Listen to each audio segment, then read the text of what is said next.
ansiedade. Por uma série de razões. Primeiro, porque eu sou um sujeito ansioso. Eu luto com a ansiedade. Eu tenho que me dominar muitas vezes. Várias vezes a minha esposa puxa a cordinha e me lembra de que eu estou preocupando demais ou preocupado demais. Segundo, porque é um tema extremamente difícil de se falar. É um tema moderno, é um tema atual, é um tema que nós convivemos e é um tema muito delicado de se falar. Por quê? Porque muita gente hoje, de alguma maneira, fala sobre o assunto, toca nesse assunto, tem uma palestra sobre esse assunto, tem uma perspectiva sobre esse assunto. Muita gente hoje já foi num psicólogo, já procurou um médico ou já se automedicou por causa desse tema chamado ansiedade. Nós vivemos o que os médicos, os psicólogos, os psiquiatras, os entendidos dizem, nós vivemos o século da ansiedade. Nós nunca fomos tão ansiosos na história da humanidade como a gente tem sido nos dias atuais, nos dias de hoje. Nós vivemos uma sociedade adoecida. Nós vivemos uma sociedade ansiosa. Nós temos agora tantos remédios para ansiedade como temos para gripe. Então, se você conversar com alguém, alguém vai te dizer, sabe aquela tia que fala, olha, faz um chá de guaco com mel e canela e toma, né, Terezinha? Aquela tia mais idosa que fala assim para você, né? Aí você toma esse chá de guaco e canela, aí você vai suar e a sua gripe vai embora. Provavelmente alguém vai te dar uma receita para você lidar com a ansiedade, com essas coisas. Cada um tem a sua forma, a sua maneira. A gente tem muita informação, mas nunca antes na história desse país se teve tanta desinformação com tanta informação à disposição. Nós, na igreja, também temos um certo receio de falar desse assunto. Por quê? Porque eu não sou um psicólogo, eu não sou da área médica.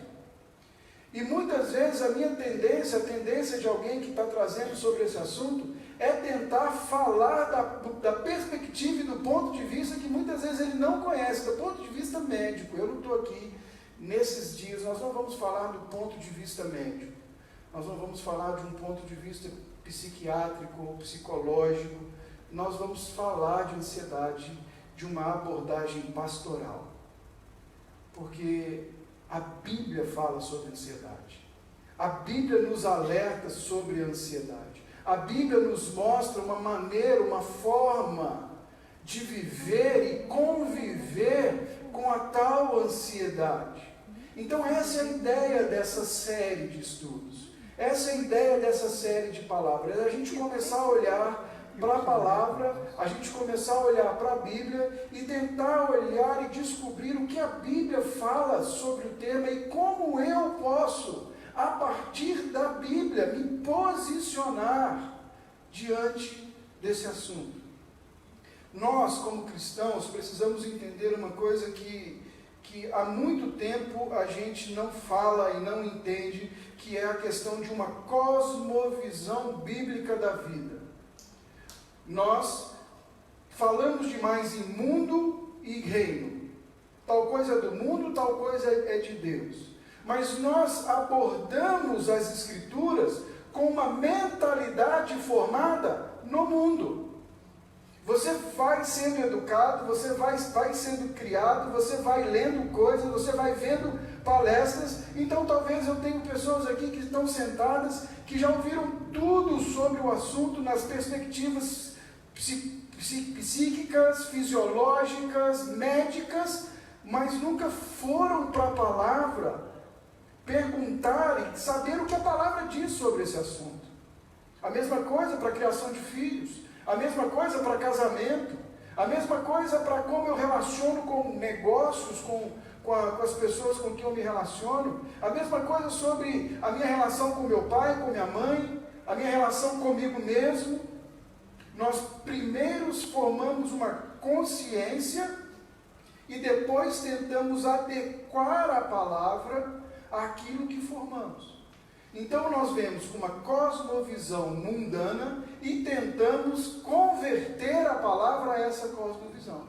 O que é a cosmovisão cristã? É exatamente o contrário. O nosso ponto de partida é o que a Bíblia diz. O que a Bíblia diz a respeito de casamento? Bom, então o que a Bíblia diz a respeito de casamento é o que forma o meu pensamento.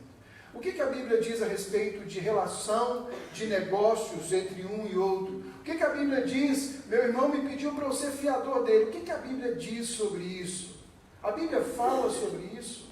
Cosmovisão bíblica é quando a gente forma a nossa consciência a partir das Escrituras. E a partir das Escrituras a gente discute o mundo ao nosso redor.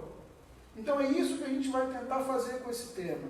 É caminhar olhando para a palavra, olhando para conselhos bíblicos, e a partir desses conselhos bíblicos, pedindo graça ao Senhor para nos posicionarmos, para enfrentarmos essa luta diária contra a ansiedade, que todos nós enfrentamos. A ansiedade é o mal do século XXI. Eu, na pesquisa, lendo a respeito, eu encontrei algumas matérias, eu anotei aqui, eu quero ler para você. Manchete do site, da matéria no site da revista Exame, do dia 5 de junho de 2019, um mês atrás, 2 meses atrás. Brasil é o país mais ansioso do mundo, segundo a OMS, Organização Mundial de Saúde. O subtítulo da manchete diz assim: 18,6 milhões de brasileiros convivem com o transtorno. Tabu em relação ao uso de medicamento, entretanto, ainda permanece. 18,6 milhões de brasileiros convivem e lidam com o problema da ansiedade. 9,3% da população do nosso país convive com esse problema. Se nós estivéssemos aqui se estivermos aqui em 100 pessoas, 9 pessoas que estão sentadas, 9 pessoas mais o sério, 9,3, 9 pessoas que estão sentadas, convivem, sofrem, lutam, batalham contra o mal, contra a ansiedade desenfreada. E nós estamos falando de um país que diz que tem 30% de evangélicos. 30% de evangélicos. Então, Brasil é o país mais ansioso do mundo. A revista Carta Capital, em 2015, soltou essa manchete: Rivotril, a droga da paz química. E olha esse dado aqui, irmãos. Em 2007, eram consumidas 29 mil caixas do remédio ao ano. 2007, 29 mil caixas do remédio foram consumidas no ano. Em 2015, qual é o número que os irmãos acham que chegou o consumo em 2015 desse remédio? 43 mil? 23 milhões de caixas foram consumidas no ano de 2015. R7.com, Brasil consome 56,6 milhões de caixas de calmante e sonífero. Cerca de 6.471 caixas são vendidas por hora. 11,4 milhões de caixas de Zolpidem foram vendidas no ano passado. Zolpidem é um remédio para auxiliar quem tem problema para dormir, ou é um calmante. O que essas manchetes mostram para a gente? Que a gente está vivendo uma epidemia da ansiedade. Claro que a gente pode analisar por várias formas. A gente também tem o problema uma das matérias, ela alerta para isso, do problema de um diagnóstico pré-estabelecido. Você chega lá com falta de ar porque correu, o cara já te dá um ansiolítico, ou te dá um remédio e diz que você está com problema de ansiedade. Tem isso, mas tem algo errado conosco. Algo não vai bem conosco. Algo está fora do lugar. Algo está faltando em nós. Algo está nos consumindo mais do que deveria. A gente precisa pensar um pouquinho sobre isso. E enquanto eu fazia estudava para o assunto, eu me lembrei episódio que eu vivi. Porque a ansiedade é algo normal que eu e você experimentamos, é uma sensação que Deus colocou em nós para nos preservar. Ele colocou em nós para ela nos preparar para o que vem à frente. Pode ser te preparar para fugir, te preparar para lutar. A ansiedade normal é algo que prepara o corpo para uma reação iminente. Alguns irmãos já ouviram essa história, vocês vão ter que ouvir de novo, mas uma vez eu estava nos Estados Unidos com um amigo e a gente foi para um parque no final de semana para descansar. A gente estava trabalhando bastante e ele nos levou para acampar nesse parque. E nesse parque é uma reserva, uma cidade chamada Jackson Hole, e nessa reserva muitos ursos, urso cinza, urso pardo, ali naquele lugar. E a gente estava caminhando e um rapaz passou por nós e disse: olha, foram avistados 2 ursos nessa direção que vocês estão indo.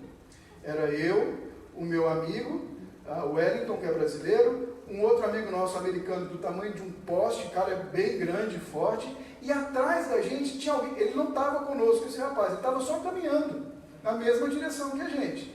Então, quando o cara falou assim: olha, aí na frente acabou de ser avistado 2 ursos, o que aconteceu comigo? Você o voltou. Coração começou. Voltei nada porque eu sou, né? Todo mundo estava andando, eu sou. E a minha honra, onde é que fica? Eu vou voltar? Não vou nada? E eu pensei comigo: bom, eu só preciso correr mais rápido que um dos 2 que estava do meu lado. Eu não preciso correr mais rápido que todo mundo, sabe? Derrubar um e corro, né? Essa é a lógica. Mas estou eu indo lá, o Wellington, meu amigo, resolve um pouquinho mais rápido. E ele faz uma curva num chalé, que a gente estava andando, e ele vira no chalé. Na hora que ele vira no chalé, ele vira, dá um grito e volta correndo. E aí você imagina o que pode ter acontecido com ele. A minha perna falhou, eu queria correr mais que alguém, mas já não tinha mais perna. Né? O meu amigo, que era grandão, ele abraçou uma coluna do chalézinho, ele quase arrancou a coluna do chalé. E o rapaz que estava logo atrás da gente, ele ficava pulando e correndo no mesmo lugar. Ele não saiu do lugar. E aí ele veio e começou a rir. Na hora que ele começou a rir, a adrenalina baixou, né? A adrenalina baixou, eu comecei a rir também, do susto que eu tinha acabado de tomar. O meu amigo começou a rir, mas o cara atrás falou pra gente assim: vocês conhecem ele? Você quer bater nele? Eu falei: não precisa bater nele. Aquela situação levou a gente a uma ansiedade, algo normal. A minha reação ao susto é fruto daquela ansiedade. Eu fiquei ali tremendo, precisei depois de um banho, né? Porque você fica ali assustado, né? O coração quase saindo pela boca. Mas quando essa ansiedade se torna normal? Quando a gente passou o susto, a gente continuou andando, tivemos um final de semana maravilhoso, vimos ursos e aquilo não mais nos consumiu. Agora, isso pode ser se tornado algo fora do controle. Quando a ansiedade se torna algo fora do controle? Quando esse medo por uma coisa iminente passa a fazer parte do meu dia a dia. Imagina eu voltando para o Brasil, vindo a Foz do Iguaçu, e eu não desço do ônibus nas cataratas, porque pode ser que saia um urso. Não, mas não tem urso, tem onça, então pode ser que saia uma onça. Não, mas a onça não vem de dia, mas tem coati. Pode ser que um coati me ataque. Não, mas não vai ter coati. Aquele rapaz está com a camisa do Corinthians, pode ser que, né? Vocês estão entendendo o que eu estou dizendo? Eu começo a criar situações e circunstâncias que vão me consumindo, que vão me paralisando. E o que servia então para que eu reagisse, me imobiliza. O que serviria para que eu tomasse uma postura, lutasse ou fugisse ou me preparasse, começa a consumir a minha vida, a minha mente. E me aprisiona. Eu tinha um amigo que a gente começava a falar: mas e se?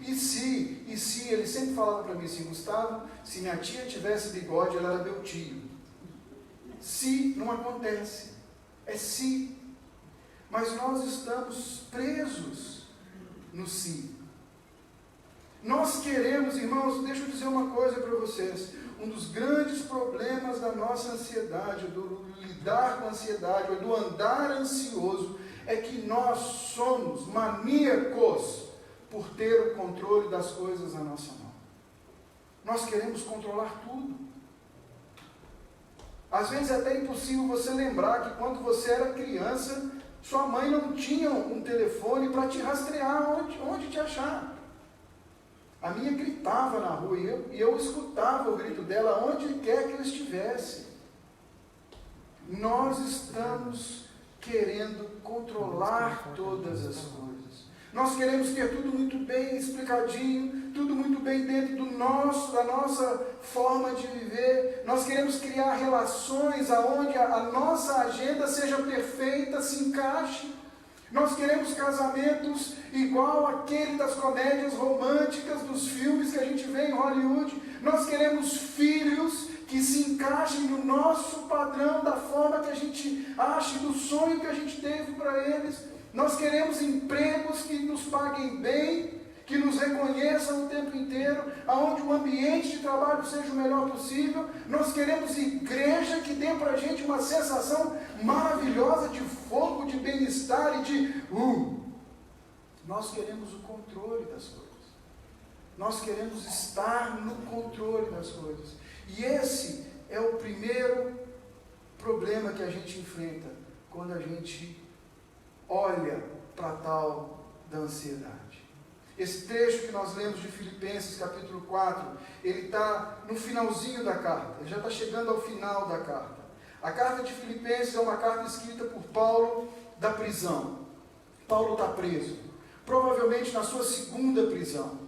A segunda prisão de Paulo, ele está numa prisão doméstica, com alguém 24 horas por dia o vigiando. Ele não tinha uma tornozeleira, ele tinha um guarda grudado nele.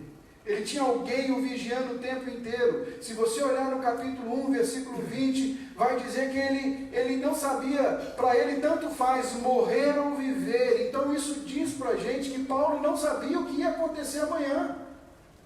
Paulo não sabia se ele ia continuar vivo, se ele ia ser solto novamente. Ele fala aos filipenses que ele gostaria de ir visitá-los de novo, mas sendo na presença ou na ausência, ele esperava que eles respondessem. Paulo está numa situação que ele não controla. Ele não tem o controle na mão dele. Aliás, nem para ir para Filipenses foi escolha dele. Ele estava numa, Atos 16, você vai ver, ele estava querendo continuar pela região da Frígio-Galácia, subir para a Ásia, e o Espírito de Deus o barra e diz, negativo, você não vai entrar. Eu como pastor, como missionário, provavelmente, no alto da minha espiritualidade, eu faria o seguinte, eu iria ligar para os irmãos, mandar o WhatsApp de irmãos, o inimigo está furioso. Estou tentando passar na fronteira aqui, porque Deus me falou que eu tenho que ir para a Ásia, eu estou tentando passar, mas eu não consigo. Orem, irmãos, por mim. O Paulo foi orar e Deus falou para ele, não vai para a Ásia. Ele tentou de novo, não vai para a Ásia. Aí ele tem um sonho, um homem vem no sonho dele e diz, passa a Macedônia e ajuda-nos. A igreja de Filipenses nasce nesse contexto de obediência de Paulo. Paulo chega à cidade com Silas, eles ganham uma mulher, apresentam Jesus para uma mulher chamada Lídia, uma mulher proeminente. No processo que eles estão na cidade, eles libertam uma mulher possessa de um espírito adivinho. Está lá em Atos 16, depois você lê, do 6 ao 40. Isso bota eles aonde? Na prisão. Eles são presos, eles apanham, eles estão encarcerados. E eles desenvolvem uma afetuosidade tremenda por essa cidade, por essa igreja. A carta de Filipenses, em meio a todo esse contexto de prisão, de incertezas, é um tratado de agradecimento, é um tratado de paz, é um tratado de gratidão, é um tratado de alegria. Paulo, no meio dessa circunstância e situação que ele não tem controle, ele diz, alegrem-se no Senhor. E eu digo de novo, alegrem-se. Seja, a palavra aqui que a gente lê na revista atualizada é moderação, mas às vezes moderação, ela dá um tom de algo feito com cuidado, né? A gente fala, beba com moderação, coma com moderação. Não, a palavra ali no sentido de amabilidade. Alegrem-se, seja a amabilidade de vocês conhecida de todos os homens. Por quê? porque perto está o Senhor. E hoje nós vamos ficar nessa parte B do versículo 5. O tema da nossa mensagem hoje é: perto está o Senhor. Primeiro conceito que a gente precisa desenvolver nessa noite, para começar a pensar em ansiedade, é que o Senhor caminha perto. O Senhor está conosco. Gente, essa é uma verdade profunda e absoluta, que muitas vezes, simples e verdadeira, que você aprende nas suas primeiros dias de caminhada com Jesus, mas que por muito tempo a gente vai, na caminhada, a gente vai esquecendo e deixando ele de lado. A gente vai ansiando por ter o controle e esquecendo que o Senhor caminha conosco. Nós vamos olhar hoje à noite para a vida de um grande homem de Deus, e a gente vai tentar ver como que ele lidou com a ansiedade, e depois disso a gente vai aplicar isso na nossa realidade, a gente vai tentar aprender algo com isso. Mas abra a tua Bíblia comigo em 1 Reis. Nós vamos abrir em 1 Reis capítulo 19, nós vamos ouvir um pouquinho sobre a vida de Elias.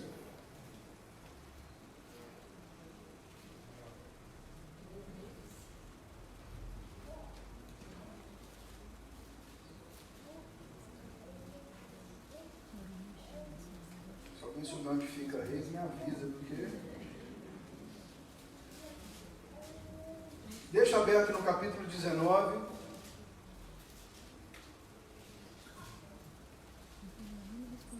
Antes, eu vou te dar uma visão, eu vou te lembrar quem que era esse homem.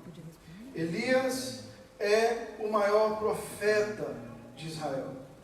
Elias é o profeta que o judeu esperava que viria antes do Messias. Eles diziam que todas as questões que não foram resolvidas, quando o profeta Elias vier ao mundo, ele vai resolver todas elas. Ele é um homem que caminhou perto do Senhor. Ele é um homem que Deus usou profundamente em Israel.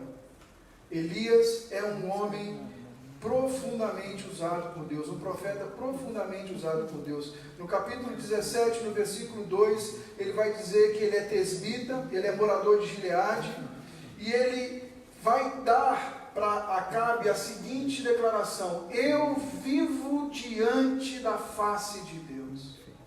O nome de Elias já significava isso. O Deus é comigo, Deus é por mim, Deus é um comigo. Elias era um homem que vivia diante da face de Deus.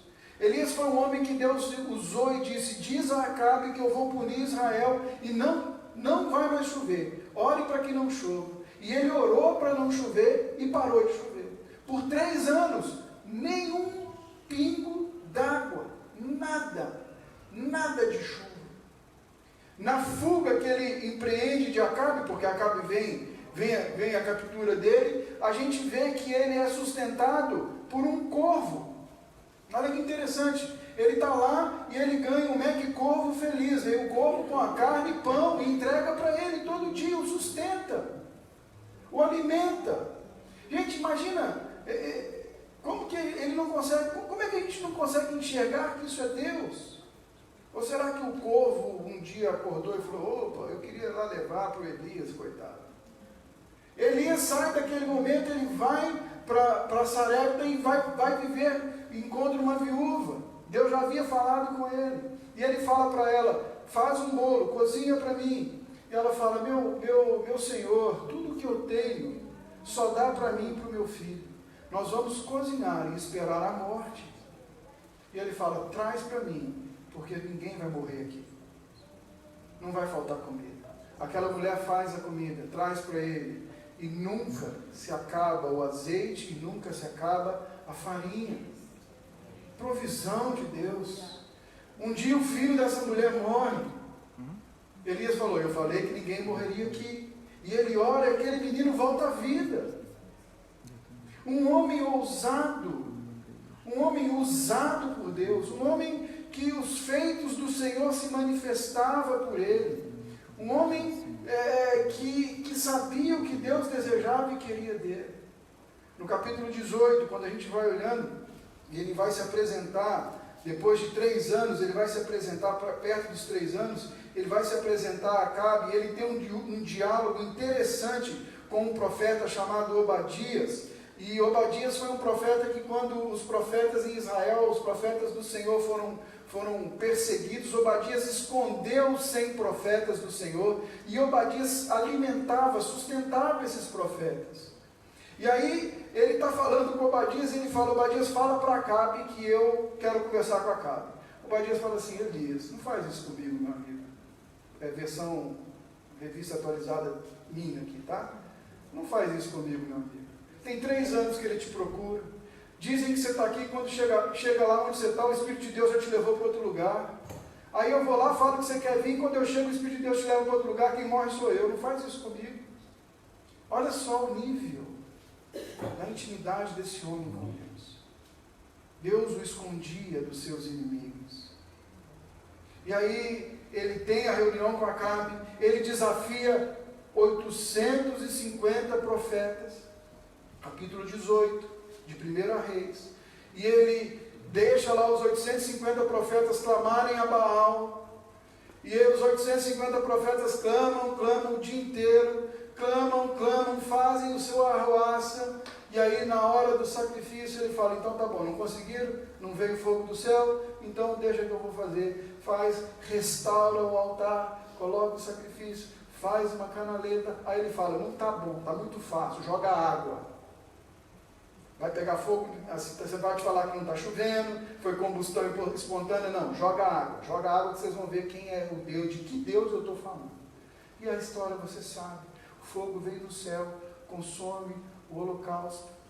Esse homem mata, enfrenta 850 profetas, vence, mata os 850 profetas. No final desse processo, ele olha para Acabe e diz: tem 3 anos que não chove? Então vai lá e diz, ele olha para o moço e diz: diga a Acabe que vai chover. Ele sobe o monte e ele começa a orar. 7 vezes ele vai orando, é o que a Bíblia vai dizendo para a gente, e ele pergunta para o moço: está vendo alguma coisa? Não vejo nada. Ah não, eu estou vendo uma nuvem bem pequenininha, do tamanho da mão de um homem. E aí ele diz assim: fala para Acabe correr, porque senão ele não consegue nem sair daqui, porque a chuva vai chegar primeiro. E o final do capítulo 18, esse homem sai correndo por 32 quilômetros. Ele chega primeiro do que Acabe, aonde Acabe estava voltando, para a casa que ele estava voltando. Acabe, no seu cavalo e na sua carruagem, ele vai correndo à frente de Acabe, e ele chega vitorioso, ele entra na frente. Entre outras coisas, o costume de você chegar diante de um rei quer dizer que você estava despojando aquele rei. Acabe mostra que o Senhor havia vencido Baal. Acabe mostra que o Senhor era Deus sobre Israel. Acabe expõe a miséria do culto a Baal. E ele chega, e aí o capítulo 19 começa a nos contar a história de como ele é recebido. Fala que Acabe fez saber a Jezabel tudo o que Elias havia feito e como matara todos os profetas à espada. Então Jezabel mandou um mensageiro a Elias a dizer-lhe: façam-me os deuses como lhes aprouver, se esta manhã, a esta hora, não fizer eu a tua vida como fizestes a cada um deles. Então esse homem, um dia depois que ele chega extremamente vitorioso, ele recebe a notícia de que Jezabel iria matá-lo. A vida dele corria perigo. O homem que tinha acabado de ver todas essas coisas, o homem que caminhava com o Senhor, o homem que tinha intimidade com Deus. Olha o que o versículo fala, o 3, temendo, pois, Elias. Ele teme. Ele tem medo da vida. Ele tem medo do que vai acontecer. Elias tem uma crise de ansiedade. E olha o que ele fez. Eu vou te falar aqui pelo menos 4 coisas que Elias, 4 reações que Elias tem diante dessa crise de ansiedade, que eu e você podemos sim também ser acometidos a ela. A primeira reação é que Elias não percebeu que os limites físicos dele haviam chegado ali. ele reagiu muito baseado no seu cansaço. 3 anos se escondendo, 3 anos fugindo, 3 anos indo de vilarejo em vilarejo. Há poucos dias atrás, uma batalha com os 850 homens de Baal. Ele tem a pressão emocional, a pressão física, uma maratona de 32 quilômetros. Apesar de ser ungido pelo Espírito de Deus, homem, um homem. Irmãos, olhem para mim aqui. O corpo cobra de nós. Uma hora ou outra a conta chega. A gente precisa entender isso. A gente precisa entender que, independente do que você tem se submetido às tuas emoções, submetido o teu físico, uma hora essa conta chega. Uma hora num relacionamento abusivo, a conta chega. Uma hora num emprego abusivo, a conta chega. Uma hora você descontando no seu corpo as suas insatisfações, a conta chega, a conta vem. A conta vem. Hoje a gente chama isso de burnout. De repente, do nada, eu estou acostumado com pressão, mas hoje, o jeito que ela falou, não me desceu. Hoje acabou meu casamento. Hoje eu bati no meu filho. Hoje eu espanquei o meu filho. Hoje eu mandei o meu chefe às favas. Hoje chegou o meu limite. Nós somos humanos. E a gente precisa entender isso.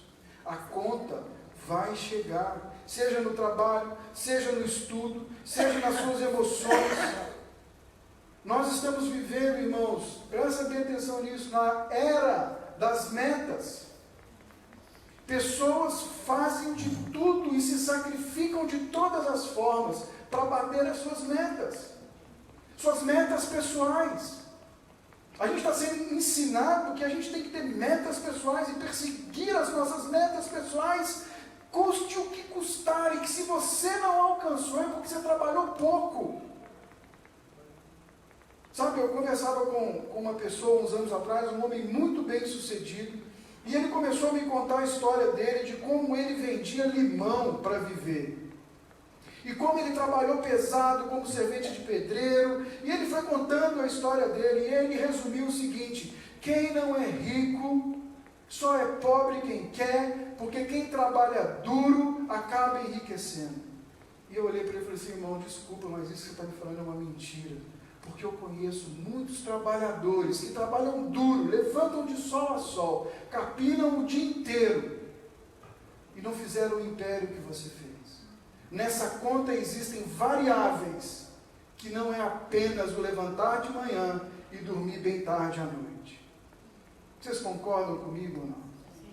Mas nós vivemos na época das metas, na época do super-homem, na época do super-pai.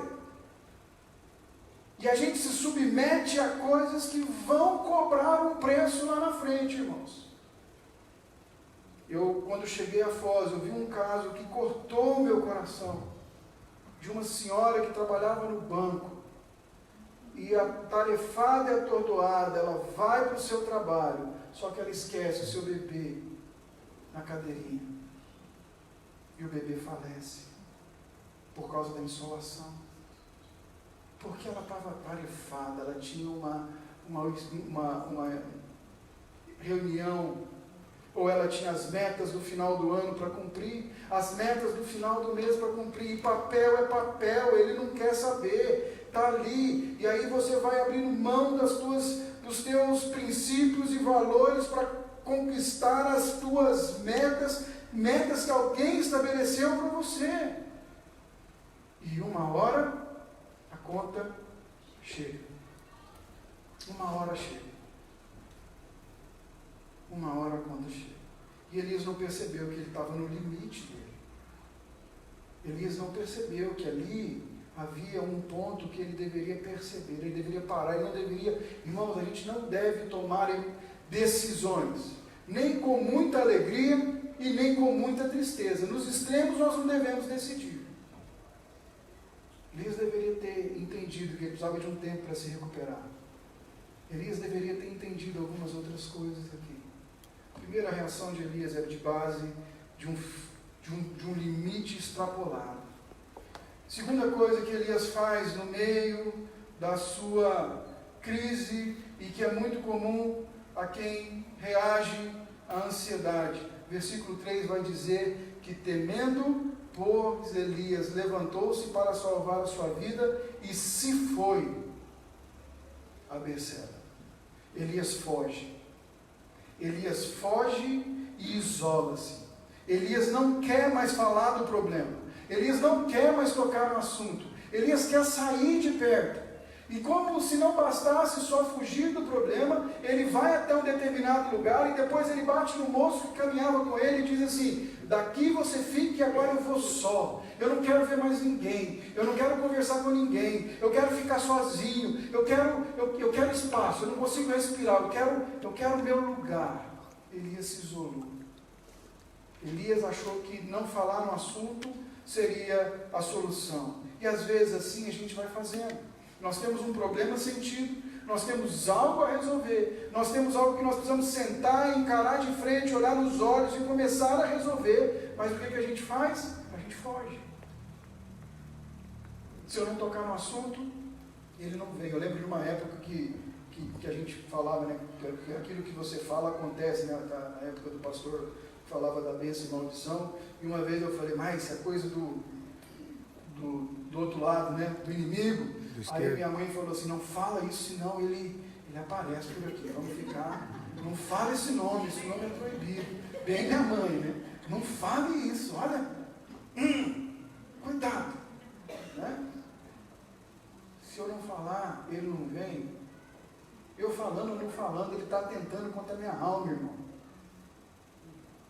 Seu problema não se vai se resolver simplesmente porque você não vai falar. Pastor, o tempo resolve. O tempo não resolve. O tempo estoca. O tempo cria uma casca por cima de algumas coisas. O tempo cria uma casca por cima de relações. O tempo cria uma casca que quando você for resolver, vai ter que rasgar, vai machucar, vai doer, vai sangrar, vai debriar. Olha, essa palavra eu sei. Você vai... É isso mesmo. Nem essa. Bem essa. Vai arrancar. Não falar não resolve. Elias foge. Elias se esconde. Elias se isola. Ele sai daquele lugar que apresenta ameaça para ele. E a gente faz isso. Está difícil, então eu saio.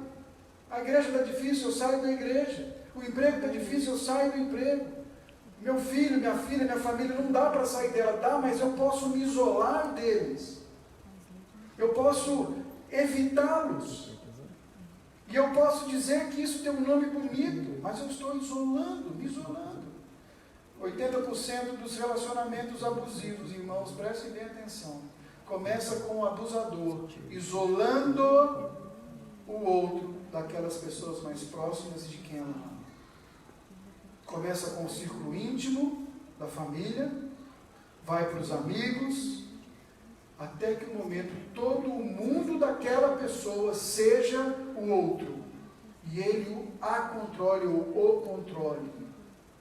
Isolamento. Elias isola-se. Em meio à sua crise de ansiedade, vem a terceira situação que Elias faz. Ele começa a perceber a realidade ao redor dele da maneira mais trágica possível. Olha o versículo 4, a declaração dele. Ele, porém, se foi ao deserto, caminho de um dia, e veio e se assentou debaixo de um zimbro, e pediu para si a morte, e disse, presta atenção, ele não estava fugindo porque ele não queria morrer. Agora ele senta debaixo do pé do zimbro e fala, eu quero morrer. Não dá mais. Eu cansei. E ele vai dizer aqui, basta. Toma agora, ó Senhor, a minha alma, pois não sou melhor que meus pais.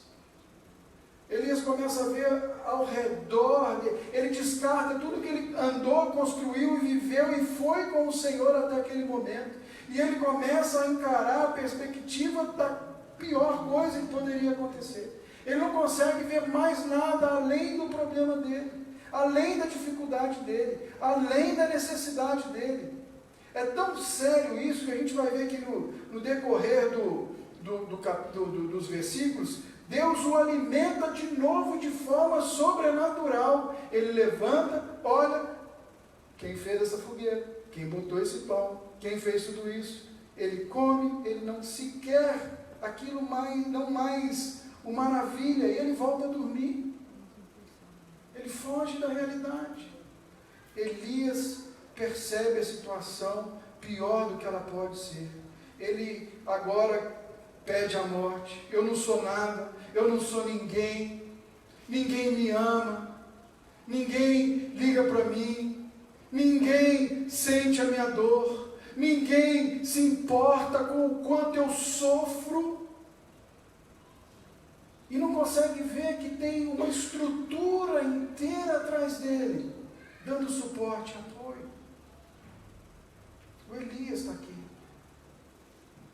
O Elias refugiou-se no seu egoísmo e disse: se a vida não for como eu quero, melhor me é morrer. Um homem de Deus, assim como eu e você que está sentado aqui hoje à noite. Um homem de Deus como nós somos, crentes do Senhor, que conhecemos a Jesus e que somos sujeitos. Tiago vai dizer que Elias era um homem sujeito às provações e tentações, assim como nós somos, assim como eu e você. Elias percebe a perspectiva da pior maneira possível. E a quarta situação que Elias faz, e que normalmente a gente faz, ou a gente se vê tentado a fazer, Elias já tinha fugido fisicamente, agora Elias foge da realidade. Elias dorme. Elias dorme. Eu não quero encarar a realidade. Me dá uma das 11,4 milhões de caixa do remedinho para dormir, vai para o meu armário. Veja bem, eu não estou dizendo que se você foi receitado, se você precisa, você não deve usar. Não é disso que eu estou dizendo. Eu estou dizendo de quando você se receita. Quando você se refugia no fugir da realidade. Quando você escolhe não estar mais atento, vivo, não estar mais participando da vida ao redor. Quando você escolhe se tornar um morto-vivo, porque você não quer mais viver essa realidade. Você quer achar uma forma de fugir dessa realidade. O Elias foi dormir. Deus o acorda. Come, meu filho, você está cansado? Não gosto desse tipo de pão. Gostava do pão do corvo.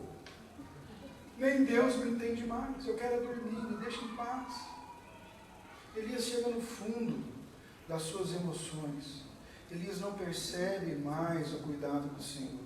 Irmãos, no meio, quando a gente vai reagindo à ansiedade, a gente deixa de perceber que o Senhor está perto.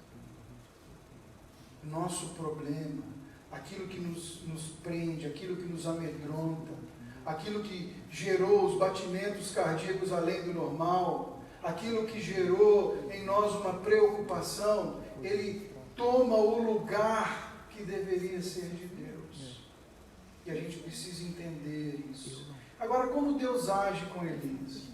E aqui é um ponto interessante da gente perceber, irmãos. Eu já te falei aqui, ele não percebe que o corpo dele tinha chegado ao limite, ele se isolou e fugiu fisicamente, ele começa a olhar a situação da maneira mais trágica possível, ele se refugia da realidade, ele foge da realidade. Alguns, aqui o Elias foi dormir, eu falei que base na nossa estatística, mas alguns fogem da realidade para o álcool, alguns fogem da realidade para a droga, alguns fogem da realidade para a prostituição, alguns fogem da realidade para o trabalho. Estão me acompanhando, irmãos? Elias fugiu da realidade. E como que que Deus age com Elias. Isso aqui é interessante, a forma como Deus vai fazer. Nós enfrentamos esse problema na nossa casa. Julie, em 2013, teve uma crise de pânico. Ela não sabia onde estava. Foi para o mercado, não sabe como chegou, não sabe o que estava fazendo lá, não conseguia respirar, não conseguia voltar para casa, não sabia me ligar, não conseguia me ligar. Eu tinha acabado de chegar de viagem, tinha ficado 20 dias viajando com equipes, ministrando e treinando outras bases. Mas ali, naquele dia, depois parece que quando a gente chegou, baixou a adrenalina e ela teve que viver isso. Aí Deus foi muito bom, porque colocou alguém do lado da base no mesmo mercado, ela se aproximou, ficou ali brincando com as crianças, que aquele casal tinha, e aí o casal falou, acho que a gente está estacionado perto, alguma coisa assim, aí ela descobriu onde o carro estava e voltou para casa. Chegou em casa desesperada. E agora? Fomos procurar o nosso conselheiro espiritual. E a primeira coisa que nós ouvimos trouxe mais peso ao nosso coração do que qualquer coisa. A pessoa olhou para nós e disse, onde está a suficiência de Cristo na sua vida? Nosso problema com a ansiedade é a nossa religiosidade, irmãos. Nós esquecemos que somos humanos. Nós muitas vezes não queremos dar o braço ao torcer. Nós muitas vezes não queremos pedir ajuda, porque o que vão pensar da gente? O que vão dizer da gente? Eu sou o macho alfa da minha casa, eu vou passar por depressão? Não, eu sempre falei que depressão é coisa de fresco. E agora eu estou vivendo isso. E se a gente pudesse fazer uma perspectiva, talvez um levantamento, a gente vai ver que isso é um fantasma que acomete muitos dos nossos lares, muitas das nossas casas, muitos de nós que estamos aqui sentados. A gente está preocupado com o que vão dizer, com o que vão pensar, a gente não pede ajuda. A gente volta para casa, e agora? O que nós vamos fazer? Vamos ser crente, eu sou missionário, eu sou líder de base, eu vivo com o Senhor. Juliana saiu para a missão em 97, 98, ela sabe mais de Deus do que eu. Vamos procurar, vamos buscar, vamos para o joelho, mas não estava em condições, não ia. É a morte da mãe, é a morte da irmã, é o útero que foi embora porque tinha a possibilidade de haver um câncer, é a sombra do câncer, é a sombra da doença, é a sombra das nossas filhas doentes, é a incerteza do sustento amanhã, é a incerteza do futuro e vem, os problemas do dia a dia, as questões para resolver, o marido fora de casa, peso da casa, peso de base. Explodiu.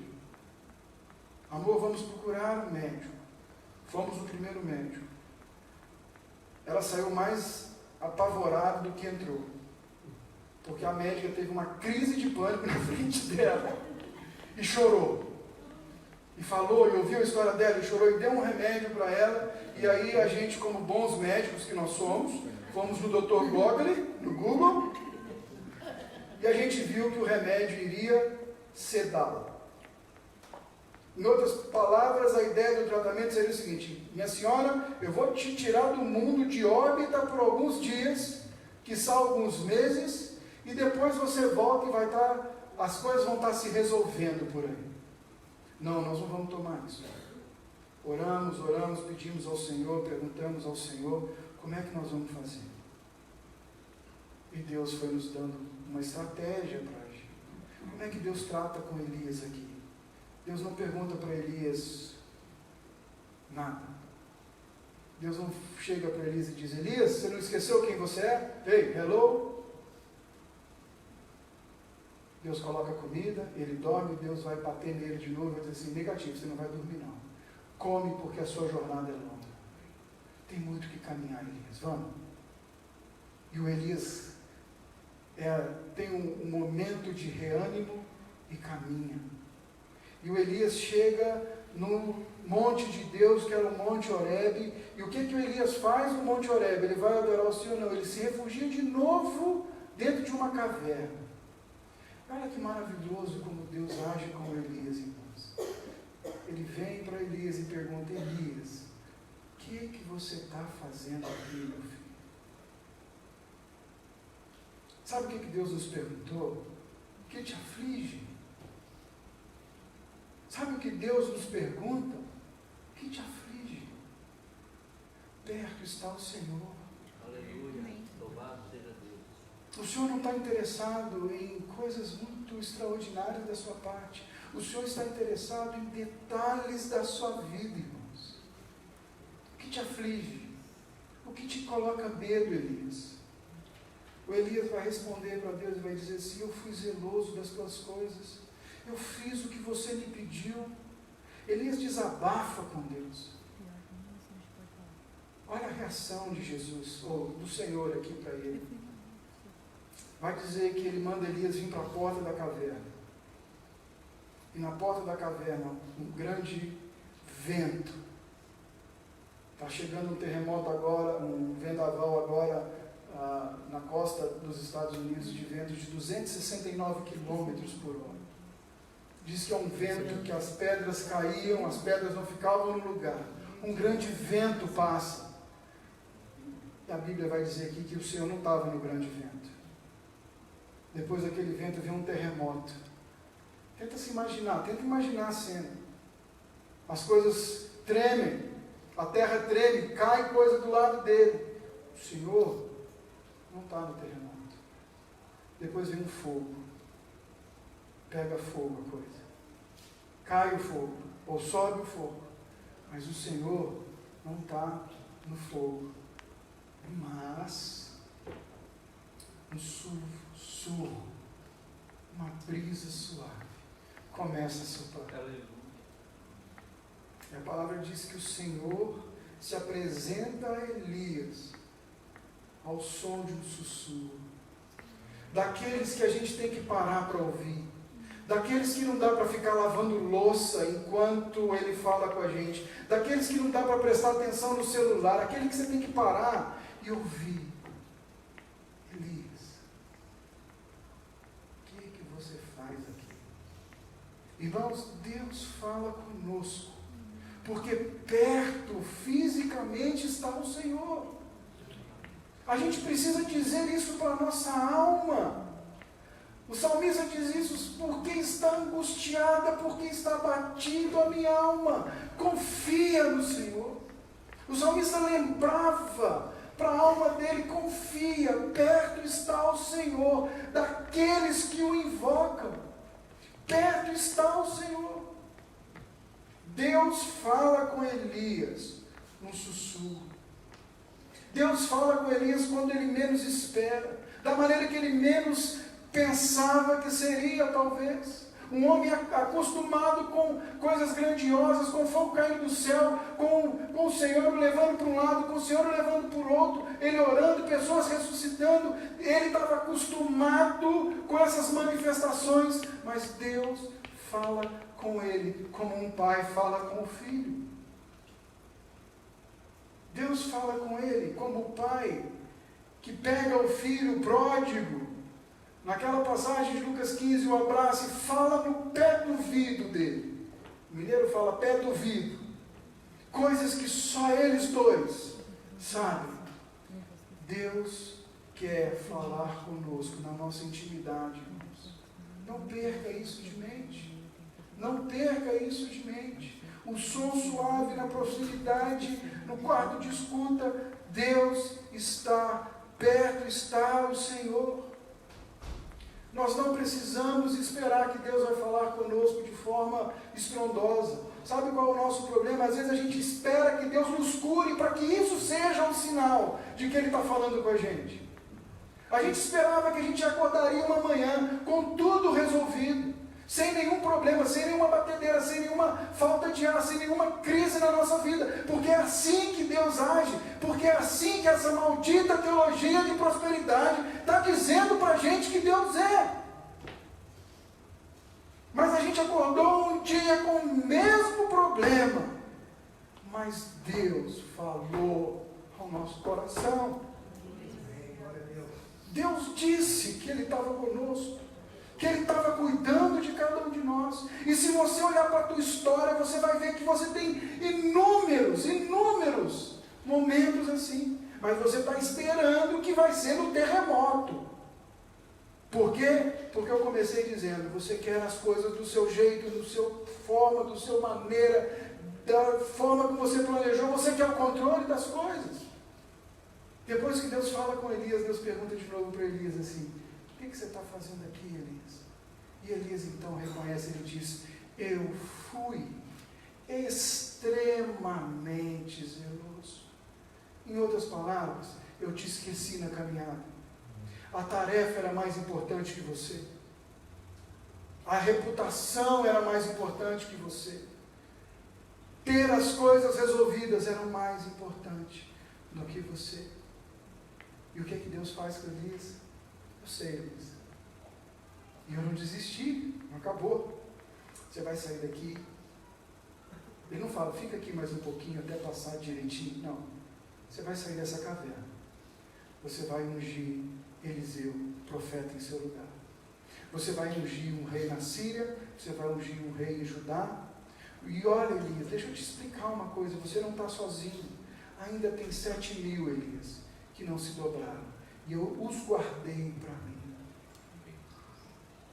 E o mais interessante da forma como Deus trata com Elias, Elias, na sua crise de ansiedade por medo da morte, Elias não morre. Irmãos, talvez 80% das coisas que provocam em nós ansiedade, pânico, e medo e preocupação nunca venham a acontecer. Nunca se consolidam.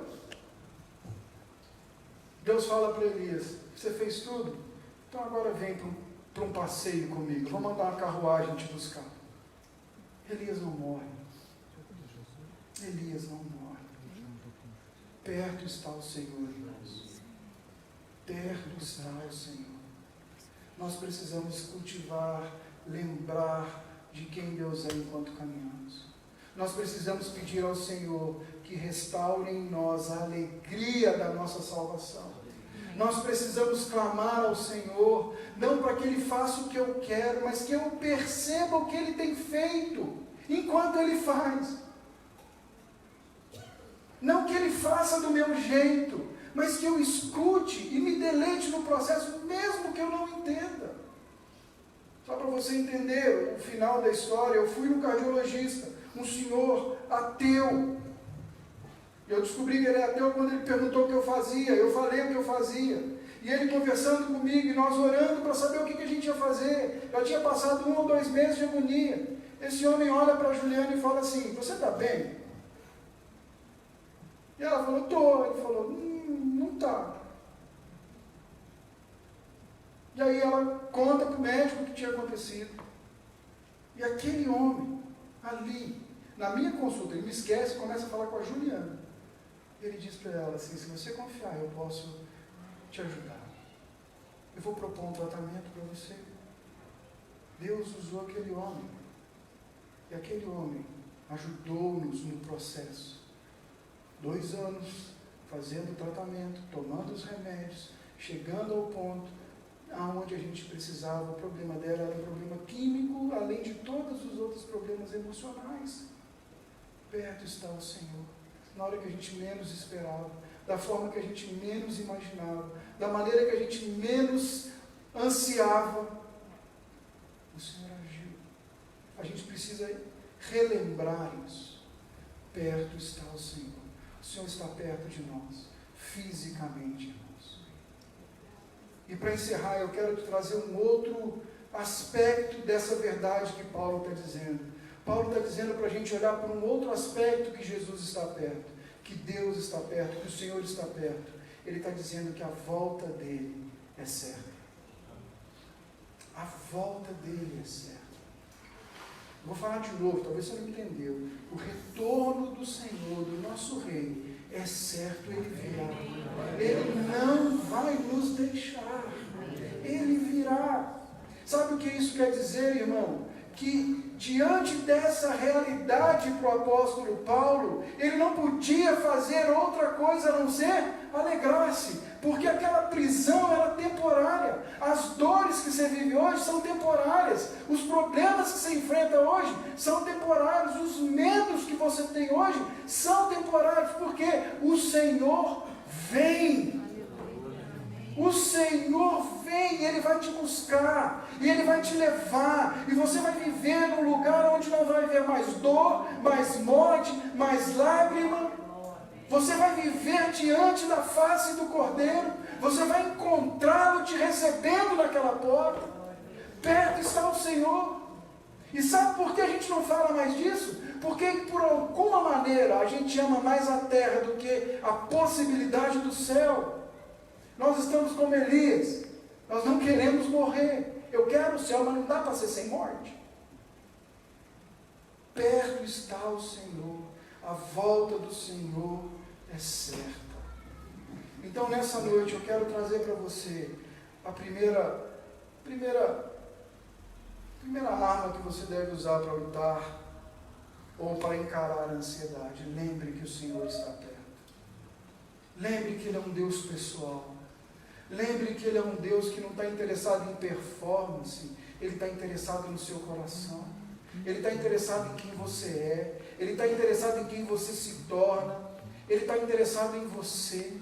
Ele é um Deus de perto. É um Deus do hoje, é um Deus do agora. É um Deus que anda e caminha contigo.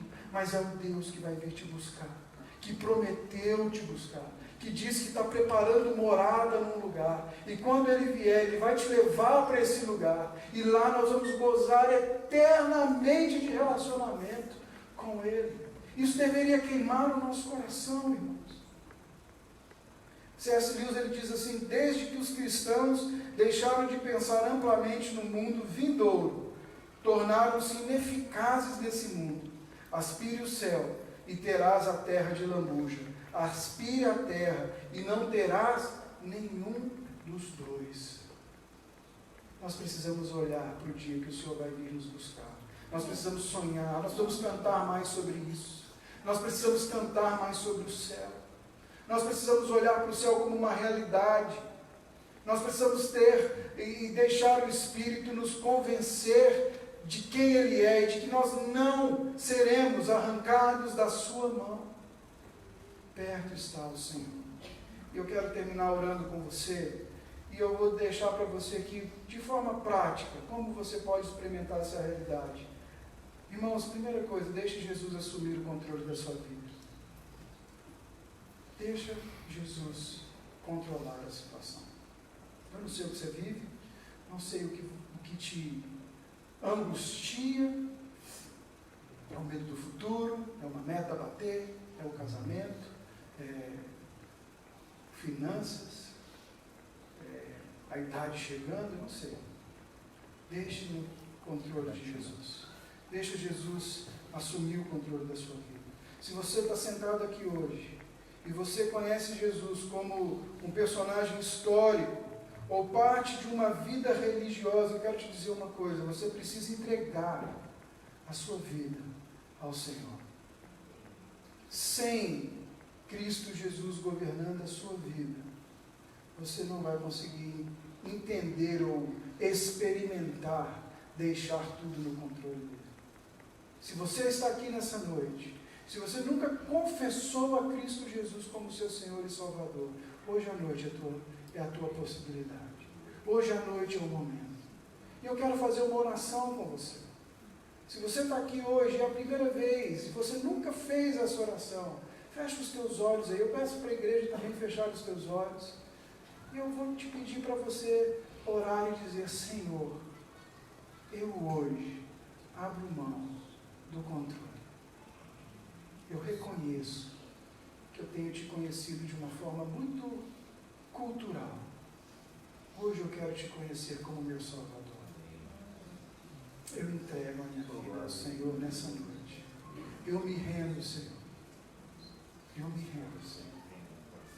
Ainda de olhos fechados, se você fez essa oração pela primeira vez, levanta sua mão para eu ver. Depois eu quero orar com você pessoalmente. Se tem alguém aqui que orou pela primeira vez, amém.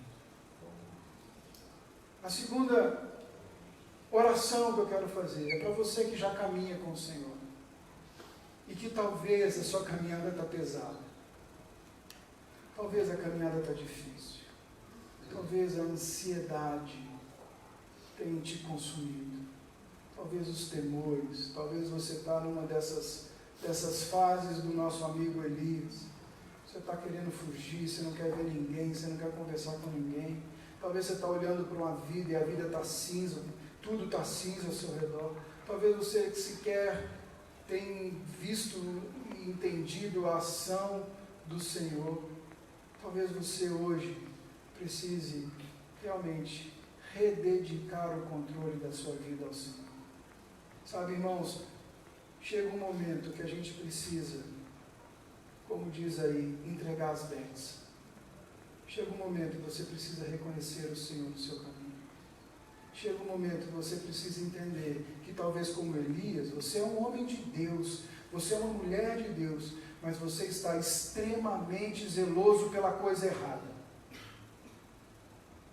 Talvez você está extremamente zeloso pelo o direito de ficar no seu casulo. Talvez você está extremamente zeloso por uma religião que não existe em lugar nenhum. Toda igreja que você entra tem um problema. Porque lá o pastor é grita muito. Aquele outro pastor fala baixo demais. O som de lá é alto demais, o som daqui é baixo demais. Porque aquela pessoa não me dá bom dia. Talvez você esteja aqui vivendo uma utopia que você não vai encontrar em comunidade nenhuma. Bem-vindo à igreja, comunidade de gente imperfeita, que se afia na caminhada uma a outra, e você faz parte dessa caminhada. Talvez você precise entregar as bênçãos. Talvez você não é mais o único, meu querido. Existem 7.000 que o Senhor ainda guarda para si. Talvez você é um crítico da igreja que está sentado nesses bancos aqui hoje. Talvez você tenha algum ressentimento que você precisa abrir mão e deixar para trás e consertar e caminhar na sua vida, porque perto está o Senhor. O Senhor está ali, vendo, colocando diariamente comida para você. Você come e dorme e volta na sua opinião forte. Talvez seja a hora de você levantar e ir para Horebe. Que é melhor estar numa caverna em Horebe do que num palácio em Jerusalém, no caso de Elias aqui.